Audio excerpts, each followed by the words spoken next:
I'm George Regas. I used to work here, and it's wonderful to have Paige and Brad, Ed, Nazir, Aziza, Stephen, Tom, Leonard, to say as clearly as we know how to say that at the very heart and center and core of Judaism, Islam, and Christianity is the central imperative of peacemaking and justice building. So we have been at this task a long time, and we will continue in it. We strongly opposed George W. Bush going to war in Iraq. I want to just take us back 8 years.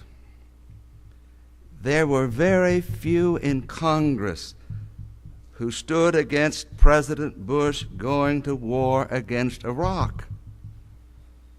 Following the tragic deaths of September 11, 2001, Congress was asked to authorize President Bush to use all necessary and appropriate force against anyone associated with the terrorist attacks of September 11.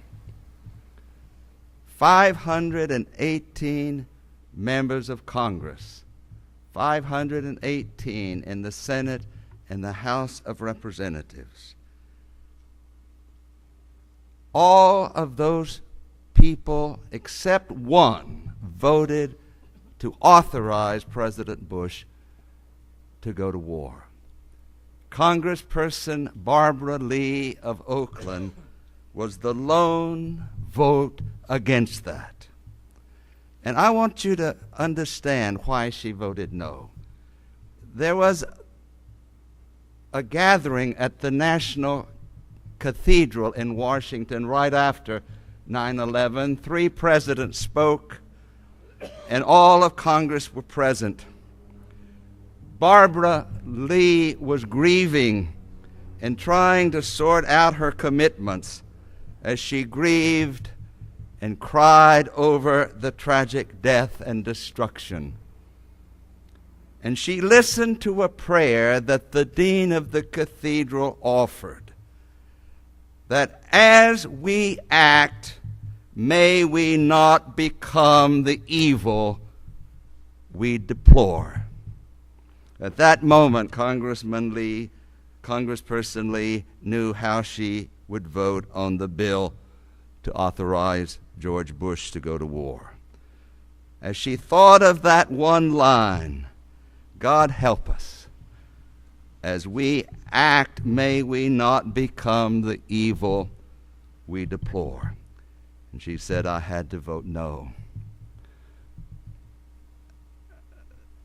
The religious community should not bless President Obama going to war in Afghanistan and Pakistan. Do we say we favor becoming the evil we deplore? We will not support President Obama if he allows Afghanistan and Pakistan to become his Iraq, his Vietnam. But we have the audacity of hope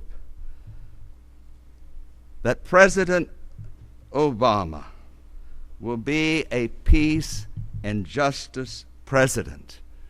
And when he is, we will give all of our support, all of our energy, all that we can for his success. We will not support you, Mr. President, when you take us to war. But here we are today, pledging ourselves to the President as he talks about that world that never was but could be, a world without want, a world without violence, a world without war. It's that call, Mr. President, that we pledge our support.